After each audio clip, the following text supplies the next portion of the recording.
The Order of Light presents We Are the Disclosure, Episode 3, with our guest, Michael Clifford, as we explore the extraterrestrial phenomena. Now is the time for those with experiences to speak. We are not waiting for the disclosure. We are the disclosure. Hi, everyone. I'm Robert Earl White. And I'm Josh Miota. Special guest, Michael Clifford. And together, we are the disclosure. So, everyone, today we have an incredible story from Michael Clifford. He experienced something along with his family during a camping trip. And what happened was absolutely a mind-blowing experience, especially for the age he was, not to mention that his family was there with him and witnessed this as well. This is an incredible story, and with no further ado, I present to you Michael Clifford. How's it going, buddy? It's going great. How are you guys doing? Doing good. Awesome. Staying Thanks. warm. Yeah. So, All right. Michael, so Michael, going back to your story, if you can, take us a little back and tell your amazing, incredibly amazing experience that you had when you were young and you went on a simple family camping trip. Sure. Okay. Well, this happened a very long time ago. I was 4 years old, and I'm the youngest in my family. I have two older brothers, and of course my parents. And we used to go camping every year at this place up in the foothills of the Sierras in California. And it was this. At the time, it was a private lake club, and it was known as Royal Pines. Before it was Royal Pines, it used to be called Lake Mildred, and this is a very old man-made reservoir with a dam on it, and we used to go up there. My grandparents used to take us there before that, and then we started going there as a family tradition. Now, one of the things we used to like to do up there was go out at night into this big parking lot, and we would watch the stars. We would look for shooting stars, and we would watch for satellites. What year was this, Michael? This would have been 1966. Wow. Okay. Continue. So we used to, this one particular night, we went out there to watch the shooting stars, and my dad had decided he wanted to go fishing instead. So he took the boat out and was out fishing, and my mom and my two brothers and I were laying down in the parking lot watching for shooting stars and satellites.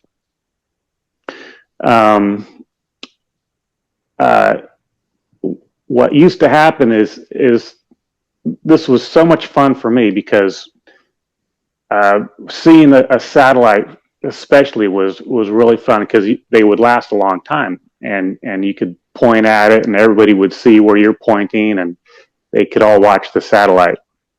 And so I always wanted to be that person that could spot the satellite first, and then people would go and look at my finger and see where the satellite was.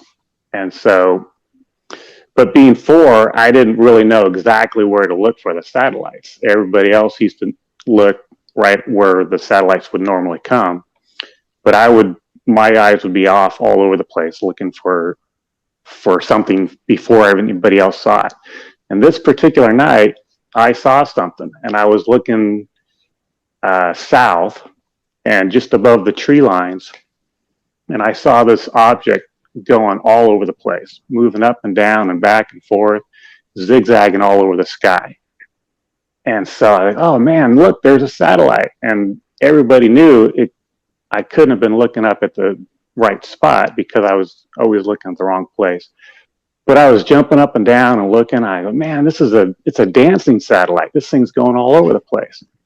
And my mom, I can remember, she said, it's only dancing because you're jumping up and down so much. What are you looking at? So she finally saw where I was pointing at, and she saw it too. There was this object, just looked like a regular star up above the treetops, and it just kept on moving all over the place. Like, wow, what the heck is that? And nobody knew what it was. And finally it disappeared, and we went back to looking at satellites and shooting stars, which we saw some satellites and some shooting stars.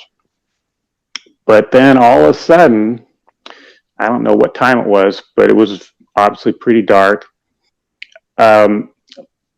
Starting from the south of the tree line, this arc just started to appear over the tree line coming towards us.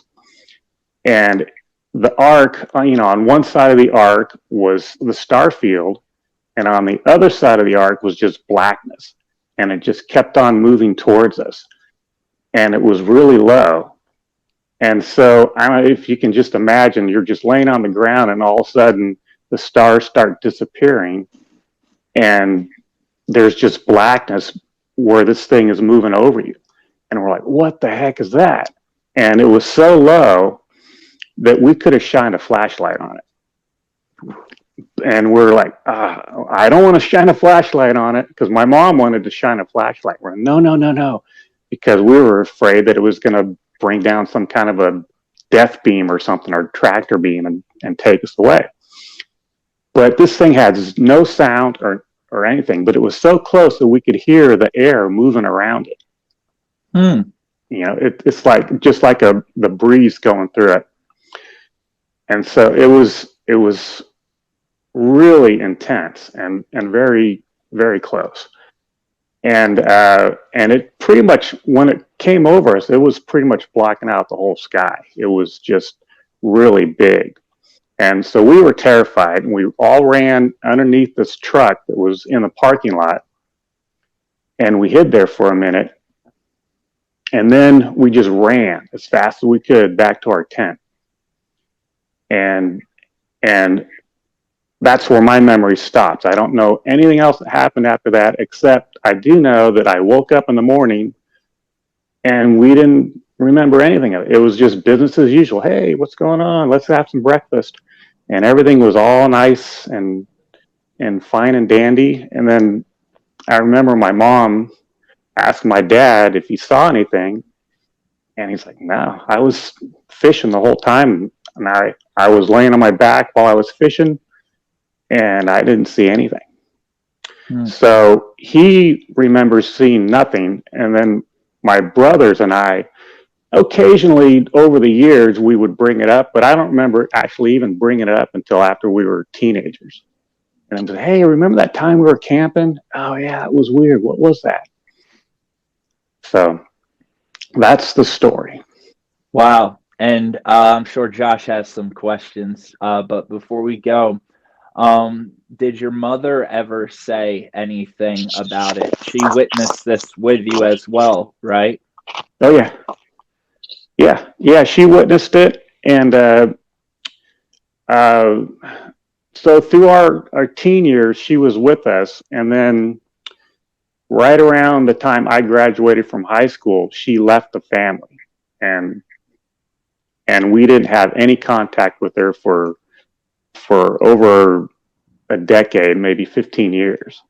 And then finally we were reunited. And that's one of the things we would talk about. And so, yeah, she would bring it up, or else one of us would bring it up. And we all had the same stories years later. Wow. And Josh, I know you have a question, bub. Fire away. Yeah, I do. Did you ever try bringing it up to your dad? Well, yeah. And my dad insists that nothing happened but he wasn't with us. So he was on the lake while it happened, and he doesn't remember anything about that. Wow. And he passed away in 1985. Okay. And so your father wasn't having it he wouldn't even listen to you? Did he say things like, "Oh, that don't exist," or he just said, "I didn't see anything," and leave it at that? Well, yeah, he couldn't reconcile it because he knew that we weren't lying and he knew that we saw something, but he just didn't know what it was. Okay. And he couldn't comment on it really because he didn't see anything. So he was always kind of puzzled about it. But we didn't really talk about it that much. And where did your dad work? What was his profession? He worked at Lockheed. At the time he worked there, it was Lockheed. It wasn't Lockheed Martin. It was before the merger. And yeah, so he worked there, and he worked on some interesting project. Obviously, he couldn't talk about any of it. He had some type of clearance there. But I do remember one time being at the lake, and we were both in the boat fishing, and an SR-71 Blackbird flew over us. Wow. And at that time, the SR-71 didn't officially exist, and you could only read small accounts of it in the newspaper. But it was always like, oh, well, it doesn't really exist. It's a, you know, it was a hypothetical project. But we saw it, and it flew by, and you couldn't even hear it until after it flew by. That's how cool it was, and it made a nice bank and moved and went back. And he was so excited about seeing this thing, and he started telling me all about it. Like, he knew everything about this plane, you know, and he knew, for instance, things that didn't come out for years later, like how it would leak fuel while it was on the tarmac ready to go, because the outer casing of it was designed so that when it was up to speed, the heat would expand and fill in all the cracks. So they had to fuel this thing on the tarmac, and it would just be leaking as it's going down the tarmac. And so he knew all these details about this thing that supposedly didn't even exist. So he definitely worked, and he never said that he worked on it. The only thing he said that he worked on was the escape capsule that was on the top of the Apollo rockets. Very interesting. That's awesome. Yeah. Wow. Josh, question. Did you still keep camping at that same area throughout your life? Yeah, we camped there up until my dad died, and since then I haven't been up there. I'd still like to go back up there. Now it's a completely different thing. It's part of a Thousand Trails network. So they changed the name to Lake of the Springs, because at some point there was an earthquake there, and it opened up these underwater springs. So the reservoir is always full now. Back when we were going there, sometimes it'd be almost dry, you know, and sometimes it'd be overflowing. But now it doesn't matter if there's a drought or anything; it's just always full. Oh, wow. That's incredible. Now, going back to what you experienced. So you, along with your mother and your two brothers, laying there on your backs at the campsite, and you were looking up, and you just saw this arced, black shadow coming towards you, to the point that you couldn't even see the stars above you. The sky was just blacked out completely. Right. Were there any lights associated with this craft? I did not see any lights associated with the craft at all. Now, my oldest brother said that he saw a cockpit with figures inside of the cockpit. Really? Wow. And I did not see that, or I don't remember seeing that. Was it metallic material? How would you describe the texture? It was hard to see nighttime, and you're under the shadow of it, so it's going to be really dark, right? Almost black looking. Right. I mean, it was hard to see it, but I just assumed it was a metallic. It certainly wasn't like a blimp or something like that. It wasn't canvas or anything. It was strong, solid, looked like it was a heavy structure for sure. Yeah. Right on. Josh, question? Do you have any recollection of what your brother described the beings looking like that you saw in the cockpit? Well, I did volunteer to go under hypnosis to recover the memories on this. And one of the things that came up in that was that he described having beings in the cockpit, then they were wearing some type of a uniform, like almost a military type uniform. And this was an interesting part in the hypnosis, because when I tried to describe what my brother saw, the hypnotist started getting this intense pain in her head, and she described it as like an ice pick being poked inside of her head. And we had to stop the interview while she tried to recover. And when she did, we continued on with the hypnosis, and she went around and around that question. And then she came back to that particular question: who were these? What were the insignias on their uniforms? What did they look like? She got that same pain again, and it was so intense that she had to just cut off the entire hypnosis. And we ended it right there. So there seemed to be some type of blockage. Now, the other thing is that there's some type of a time distortion, because for the longest time, I didn't even realize I was only 4 years old at that time. When we tried to remember it, all of us as a family tried to remember this incident, it would be like, well, maybe it was 1968, 69, and we were way off on how old we were when we remembered this thing. Mm-hmm. And when I went in for this hypnosis, I assumed that I was maybe 8 years old, and so we approached it from that standpoint. So it was almost impossible to get all the correct information, because I didn't regress in time back far enough. Wow.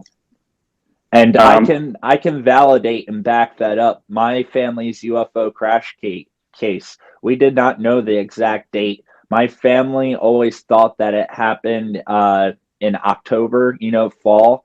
It was actually in spring.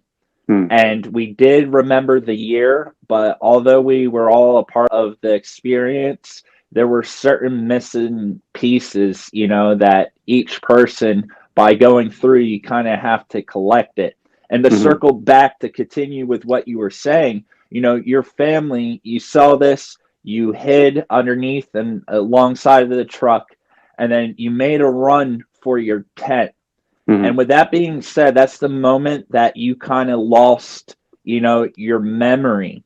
And did this tent exist? Was this an actual camping? Was there anything that was recovered through hypnosis or regression that kind of explained what happened from that point of you going into this tent? And did your family remember going into the tent? Well, yeah. So as far as my memory goes, all I can remember was going into the tent and then waking up in the morning. My mom remembers all types of things happening once she was inside the tent.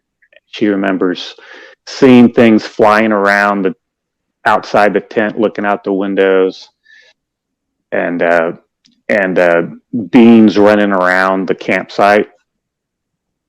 And my oldest brother, also remembers things running around the campsite. Short type beings running around the campsite. And my middle brother hardly remembers anything at all, except he does remember pretty much what I remember. His memory of the incident is exactly like my memory. But the interesting thing about it is that as a family, we know exactly the tent that we camped in for all those years. And it was this blue tent that had a peak in the middle and two sides. You know, we were a 5-person family, so we had a pretty large tent. And we have very distinct memories of setting it up. You know, you had to clear the ground, you had to put out the plastic, get the tent stakes in the ground, and then put all these aluminum tubes together and raise this thing up. You know, it was a process. It was hard to do. And we used to practice putting it up in the backyard before we'd go out. So we have very strong memories of this tent. And the way that I found out what date this happened was looking back through our photographs. And one of the things that my mom remembers very clearly was when we went to get back into the tent, we couldn't get into that very fast because we had put this tent up right, the opening was right in front of this tree. So we had to go around the tree to get inside this tent. And while looking back in the photographs that we have, I found a picture of our tent right in front of this tree. And and there's a picture of me playing an oar, like a guitar, in front of this tent. And so the date on that picture was 1996. There was no, I think it was July or something like that in 1996. And so I was 4 years old. You mean 66? Yeah, 66. 1966. Okay, I was like, time traveler. Whoa, I'm going again. So 1966. So you right, found this photo. You're in it, 1966, and the tent is in there. Wow. Except the tent is completely different than how we remember it. The tent only has one side on it. And it's completely different from all of our memories. We have no recollection of ever having a tent like that. And it's be too small anyway for our family. What is your recollection of the tent? The tent, I had to go back and look at all this. So the tent was of a blue tent, and it had two separate sides to it. So it had a big opening in the middle, and then it had two sides, and they had windows on each side, and then a window in the back. And I went and looked all over the internet for this thing, and I found a model that was a Ted Williams Sears tent. And we lived right by a Sears. Actually, my mom, later in her life, used to work at that Sears. So that makes sense that we bought a tent from Sears that was like that. The tent that's in the picture is of an old Coleman tent. And we did have lots of Coleman camping gear, but we never had a tent like that. And this is so cool because I would talk to my brothers about this whole incident, trying to figure out, that's, you know, when I went to the hypnosis and everything, and I was trying to match up all of our memories. And so I would say all these things about the incident, and we would all agree about some things, and then other things like, well, I don't remember people running around the tent. Oh, but I do. And so we had some differences in it. But then I said, do you remember what tent it was?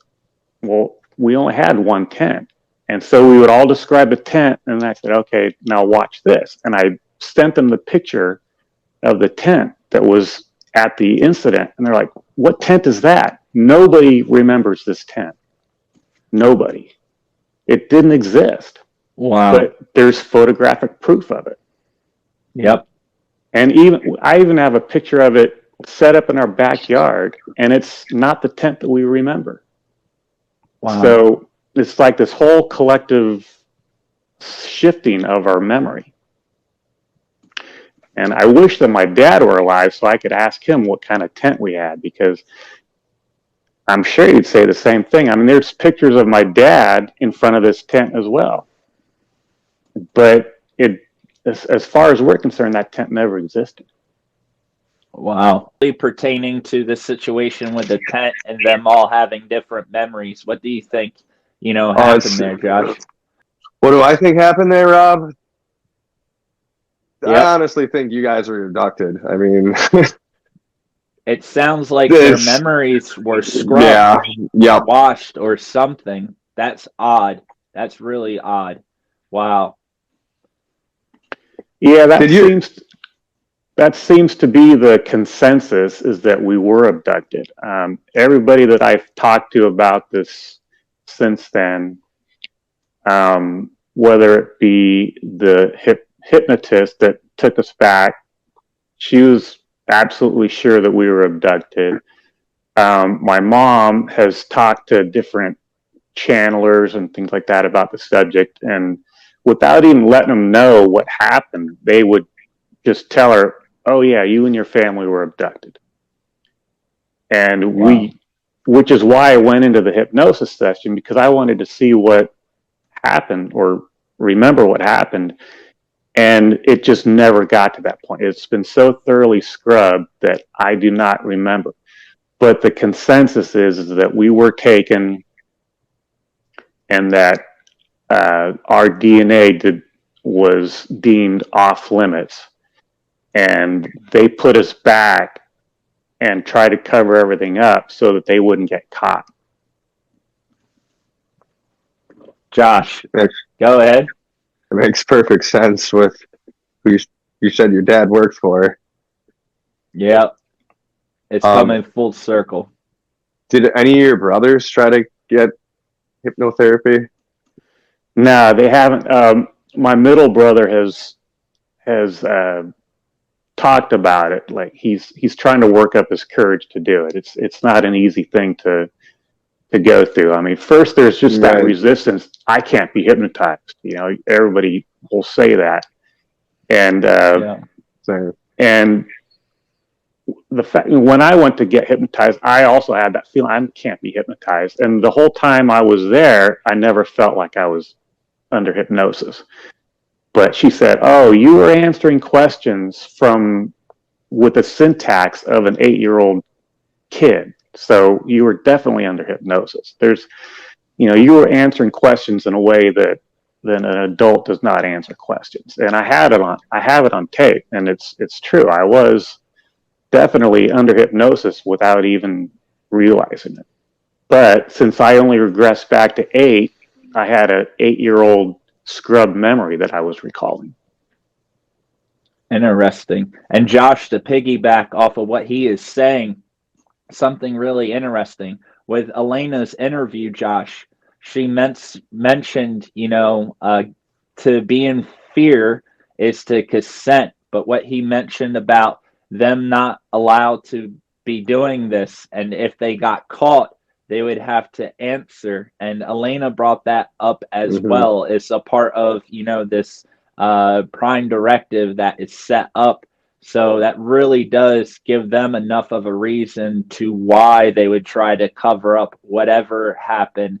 And very interesting about your family. My mother went through regression therapy. That's how she relived her experience.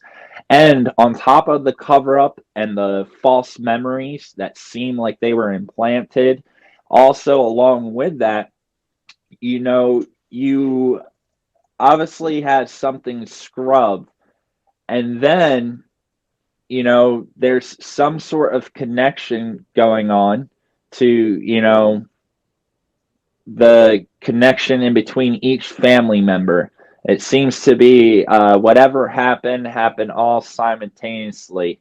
And then they try to cover it up in other ways. When the regression therapist was doing her therapy on you and you started to remember what they looked like, that was the moment she had the bad pains in her head, as you described as an ice pick. So it seems like they went through many different layers to try to scrub this. Scrub it from you remembering, scrub it from your parents remembering, your brothers. I know your father didn't, but your mother did. Very interesting. And Josh, do you have any more questions? It's really interesting about the tent too. I mean, I have to say something about that. It's so never you different colors too. Well, the tent in the photograph that I have is kind of a green color. And I don't know if a lot of that has to do with how old the photo is, because photos can age over time and they kind of, but it looks like it's a green tent. And I have pictures from tents on the internet of the tent that I believe that we had, and it's clearly blue. And the tent that we remember was clearly blue. So, Wow. So when I look back at the catalogs of the Coleman tents at the time, Coleman didn't even make a tent that looks like the tent that we had. Only the Sears Ted Williams style tent was that style. Coleman didn't even have anything like that in their catalog. And Wow. and they didn't even have blue. To me, they only had green tents, green canvas and tan canvas tents in their catalog. So They were the most common colors. Yeah. Absolutely. Wow. Yeah. It's amazing. And now you said that there was a reservoir nearby this camping location, correct? It was on a reservoir, yeah. Yeah, it was an old French designed reservoir. I can't even put a date on it. I'd have to look back into the history of that particular lake, but it's very old design. And you said this was 1966 as well, correct?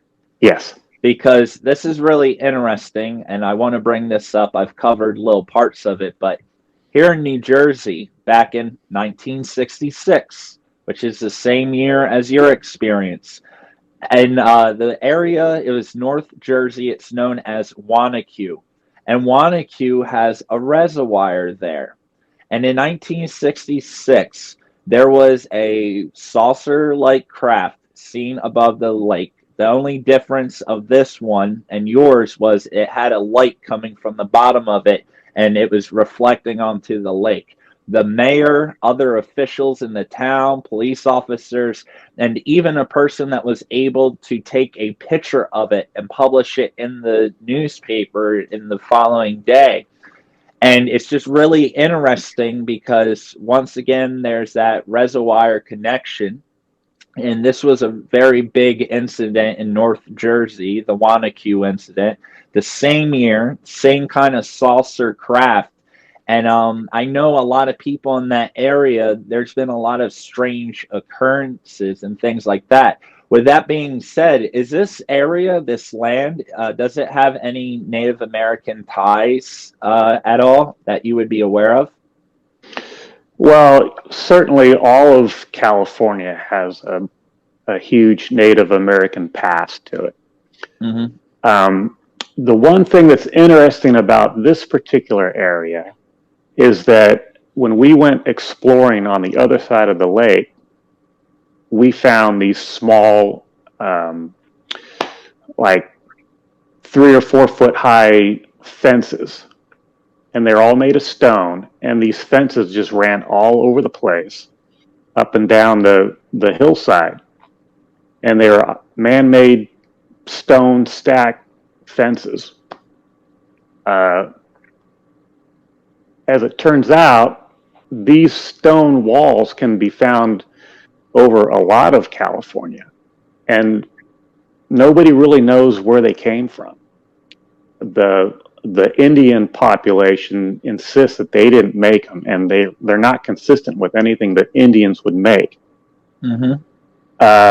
When the closest they can come up with is that they look Chinese in origin, but the Chinese that were over there were always taken as slaves to work on the mines or work on the railroads.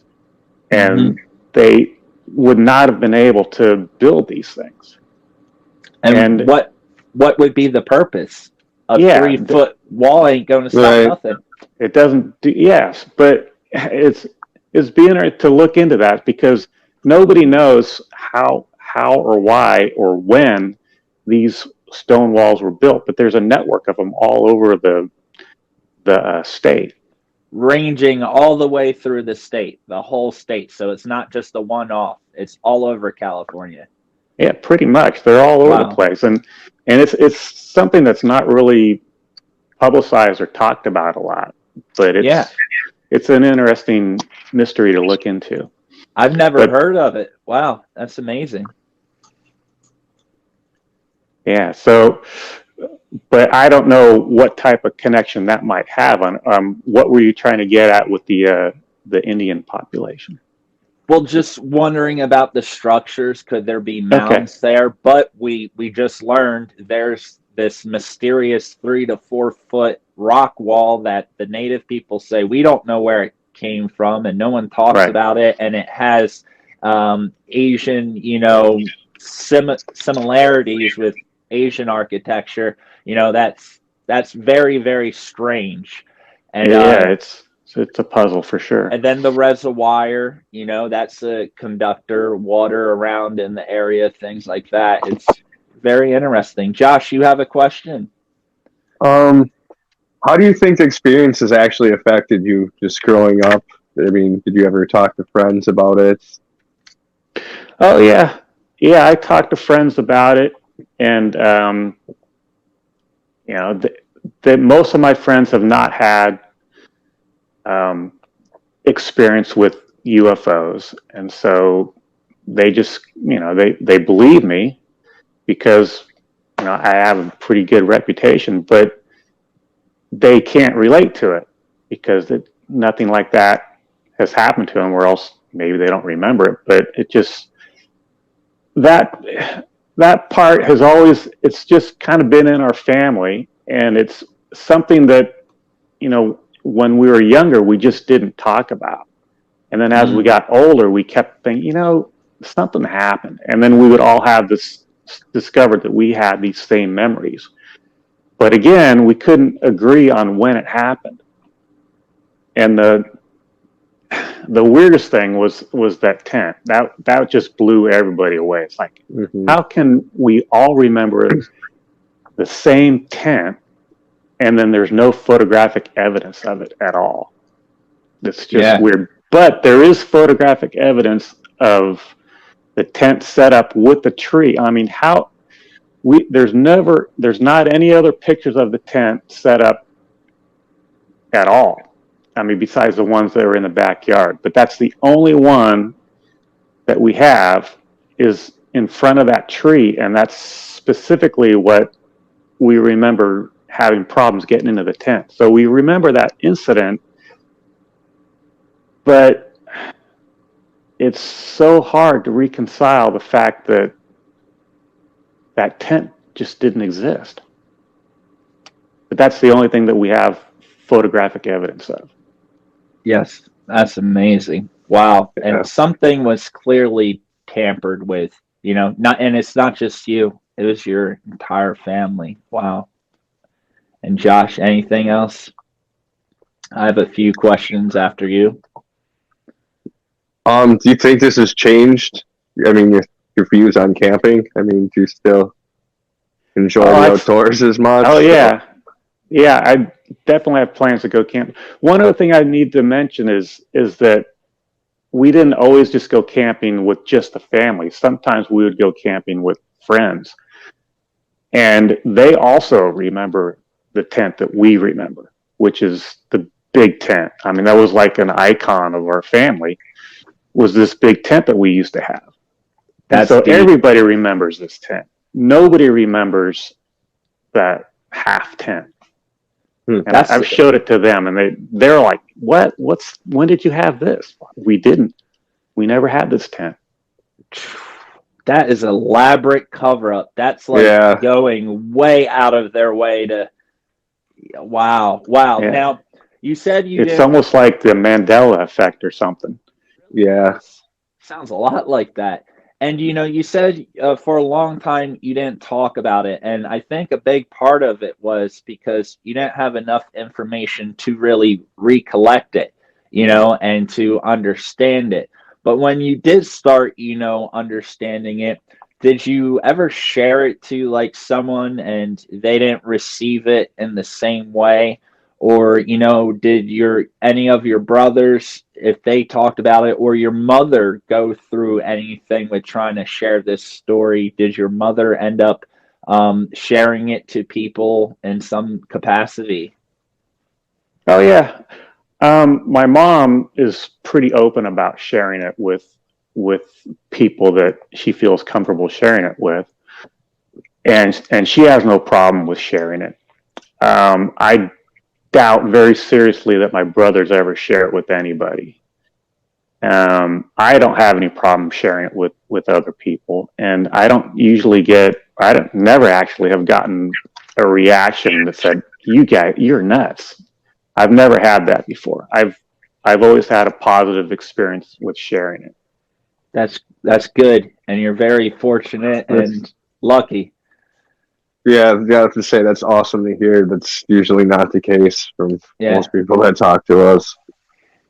I mean, unfortunately, this happened to your family, and now, although the world hasn't showed you any sort of physical aggression or ridicule, just to go through this mentally, like within yourself, it's a lot to process of, okay, these things are actually real. And, it's to have an experience where you do have missing time. Every time someone goes through this, one of the first questions they have is, what happened during that missing time? And you've made the attempt to have regression therapy, and what happened with the therapist, it's like you haven't been able to get to that point, and it must drive you crazy sometimes, right? Not knowing.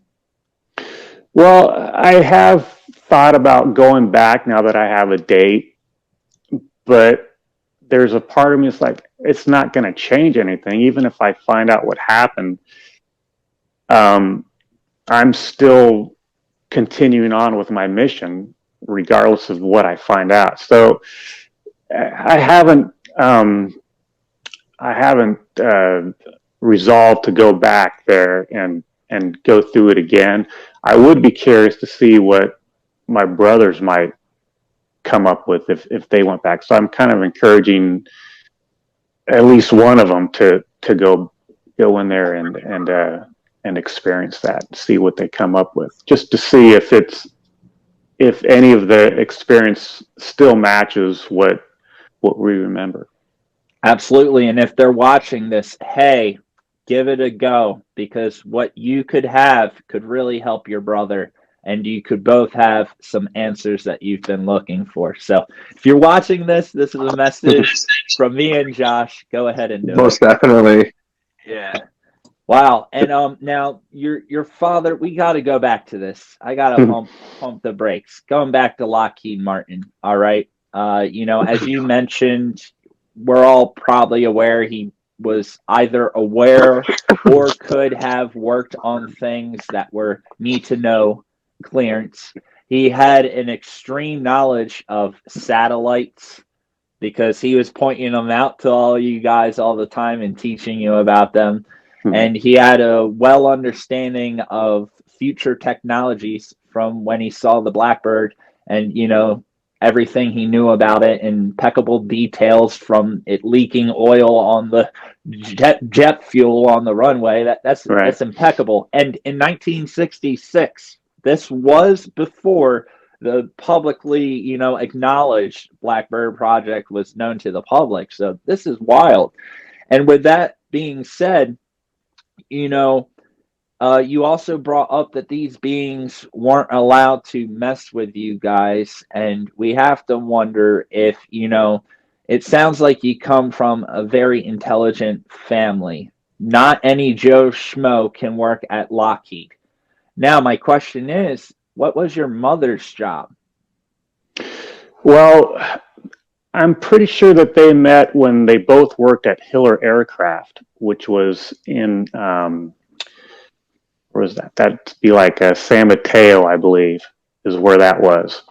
And Hiller Aircraft used to work on helicopters, and that was their main thing. And they're closed now, but there's still a Hiller Aircraft Museum, which I haven't been to.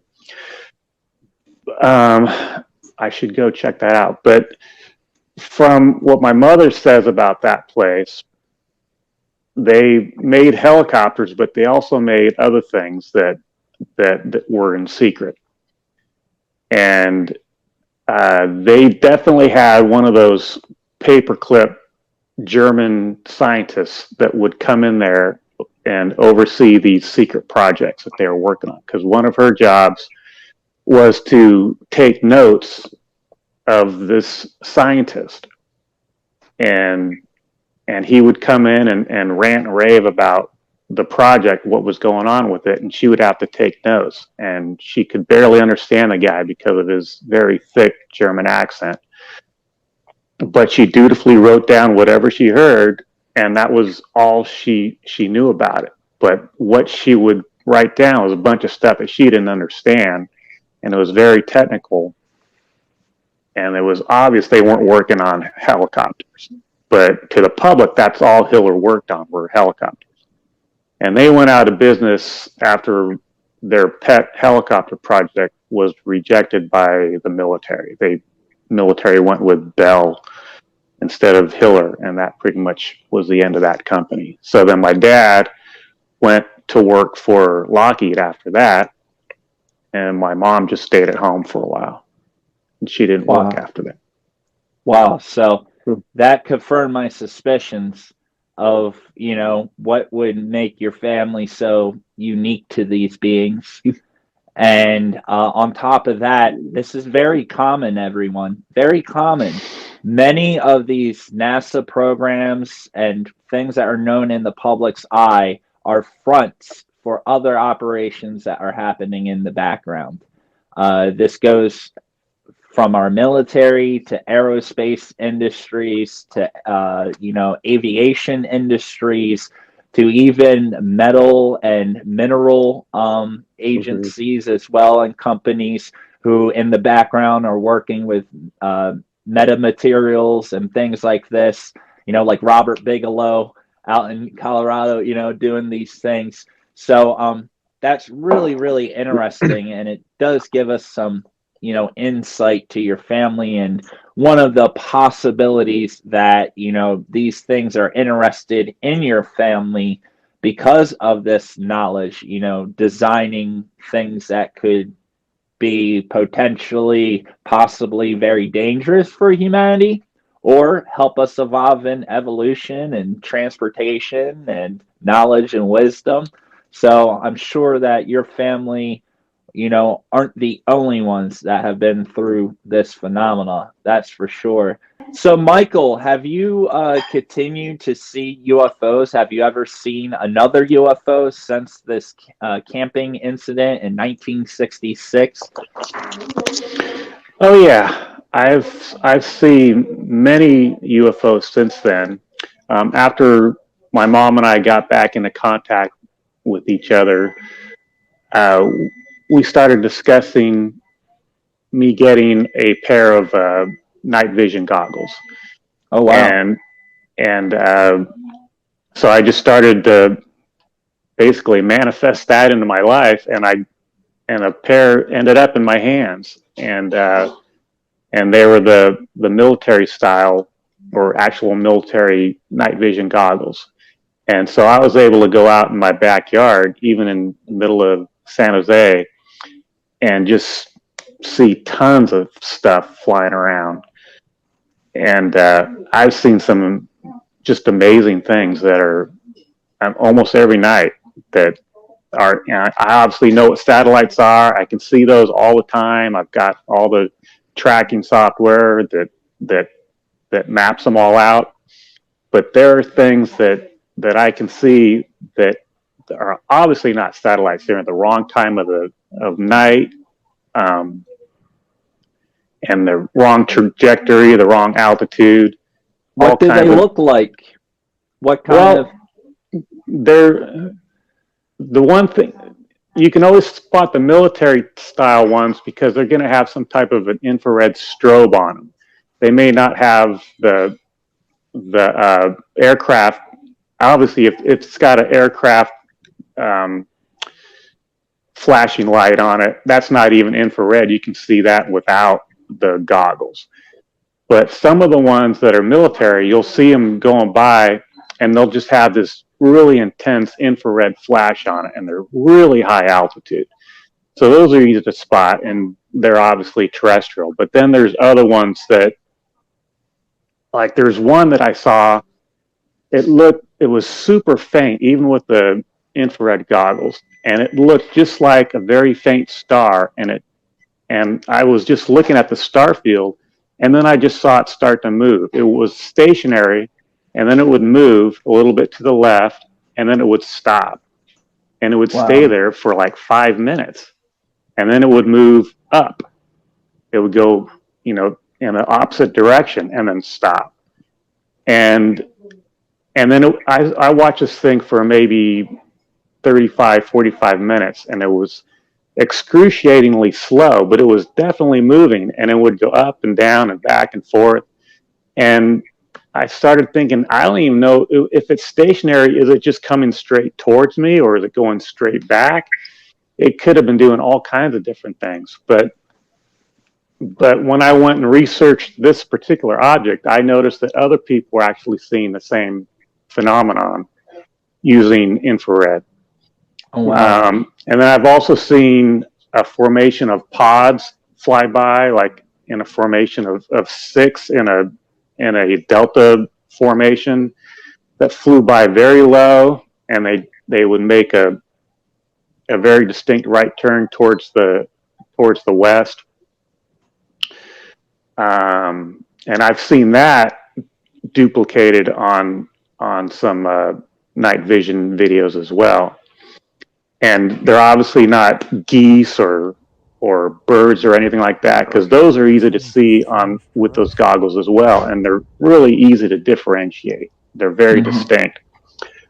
Then I've seen other objects that just pulsate, and those are, like, I have seen satellites that are out of control. They tumble, and they get brighter and dimmer as they tumble, and you could see that they're actually tumbling. But then there's other ones that are not tumbling. You could see the difference that they're actually pulsating. And satellites and even the military ones don't really do that. So, and then they change direction. And then these look like little stars, right? They look like stars, but doing a radical, strange things, correct? Right. Or there's some that will go across the sky so fast, there's like, we don't have anything that can do that. And they're super high altitude, and they'll span the entire horizon in less than 8 seconds. It's like, there's no way we have anything that's that fast. Wow. Absolutely. And I've recorded a lot of what you are describing, and that's the best way I would call them, are these, strange stars that just do whatever they want to do. And it's very interesting. And it's also important to know that satellites and our military have a lot of craft as well that is unaware to the public. And a lot of sightings are things that are terrestrial, no doubt about it. It's important to understand both sides. But as you clearly stated, there are also things that are outside of our laws of physics. They're both happening, and the skies are busier than ever. That's incredible. And Michael, is there a way for people to get a hold of you and to get in contact with you? Sure. You can email me at mcliffy1@gmail.com. Perfect. And that will be in the description, everyone. Make sure you go down there and check that out. Also, if you have a story and you would like to contact Josh or I, go in the description. You will see our email links. You will also see our direct me accounts, so you can find our socials and other information. And also, we have the We Are the Disclosure podcast on Spotify and Anchor FM as well, and that will be in there. But Michael, thank you so much. Incredible story. Something so simple as a family camping trip obviously has stuck with you since 1966. And not just you, your mother and your two brothers as well.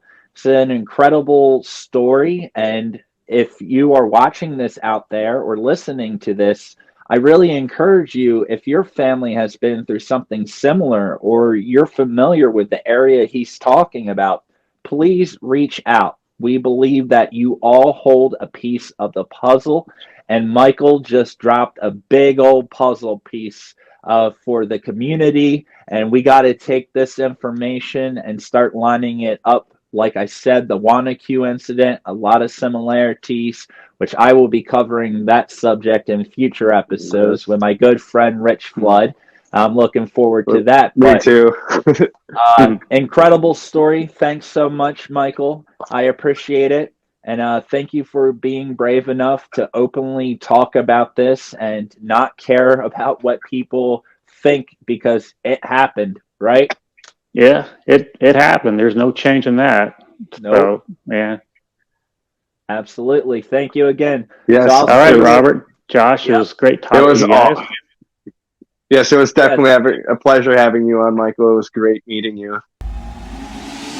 Thank you so much for watching. Please make sure to set a reminder for up-and-coming videos. If you have had an experience, please email us at orderoflight777@gmail.com or wearethedisclosure88@gmail.com. If you would like to contact our special guests, information can be found in the description.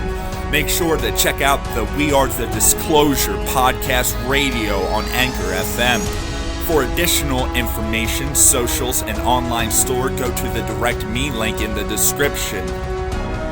Whistleblowers, experiencers, and contactees of all backgrounds, now is the time to come forward.